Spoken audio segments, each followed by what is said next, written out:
ಮುಖ್ಯವಾಗಿ ಮಕರ ರಾಶಿಯವರಿಗೆ ನಿಮ್ಮ ಅಭಿವೃದ್ಧಿ ವಿಚಾರ, ಫೈನಾನ್ಷಿಯಲ್ ಸ್ಟೇಟಸ್ ವಿಚಾರ ಹೆಂಗಿರುತ್ತಪ್ಪ ಅಂತಂದರೆ, ಸ್ವಲ್ಪ ವೈಯಕ್ತಿಕವಾಗಿ ಸ್ವಲ್ಪ ಶ್ರಮ, ಪ್ರಯತ್ನ, ಚಿಂತೆ, ಯೋಚನೆ ಇರುತ್ತೆ.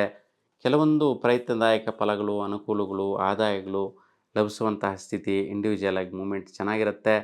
ಹಾಗಾಗಿ ಆ ವಿಚಾರದಲ್ಲಿ ಅರ್ಧಂಬರ್ಧ ಸ್ಥಿತಿಗಳು, ನಿರ್ಣಯಗಳು ಬರ್ತಾ ಇರುತ್ತೆ.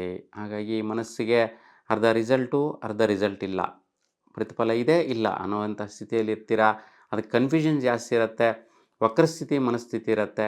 ಹಾಗಾಗಿ ನೀವು ಹತ್ತಿರದಲ್ಲಿರ್ತಕ್ಕಂತಹ ಶನಿದೇವರ ದರ್ಶನ ಮಾಡಿ, ನೀವು ಈ ಒಂದು ಕಾರ್ಯ ಮಾಡೋದರಿಂದ, ದರ್ಶನ ಮಾಡೋದರಿಂದ ಶನಿಯ ಅನುಗ್ರಹ ಸಿಗತ್ತೆ. ಹಾಗಾಗಿ ಶನಿದೇವರ ಆಶೀರ್ವಾದ ನಿಮಗೆ ಬರುವುದರಿಂದ ಇಂಡಿವಿಜುವಲ್ ಡೆವಲಪ್ಮೆಂಟ್ಸ್ ಎಲ್ಲ ಸಕ್ಸಸ್ ಸಿಗುತ್ತೆ.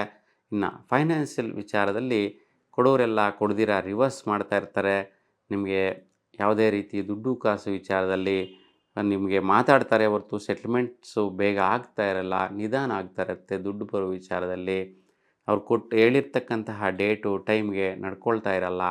ಈ ರೀತಿ ವೈಪರೀತ್ಯ ಉಂಟಾಗ್ತಾ ಇರೋದರಿಂದ ನೀವು ಅರಳಿ ಮರದ ಬುಡದ ಭಾಗದಲ್ಲಿ 3 ರೀತಿಯ ಎಣ್ಣೆಯ ದೀಪವನ್ನು ಬೆಳಗಿಸೋದ್ರಿಂದ, 21 ಪ್ರದಕ್ಷಿಣೆ ಮಾಡೋದ್ರಿಂದ, ಇದು ರಾಹುಕಾಲದಲ್ಲಿ ಮಾಡೋದ್ರಿಂದ ಈ ಒಂದು ಪ್ರತಿಫಲ ನಿಮಗೆ ಬೇಗ ದುಡ್ಡು ಸಿಗುವಂತಹ ಸ್ಥಿತಿ ನಿಮಗೆ ಎಟಕತ್ತೆ.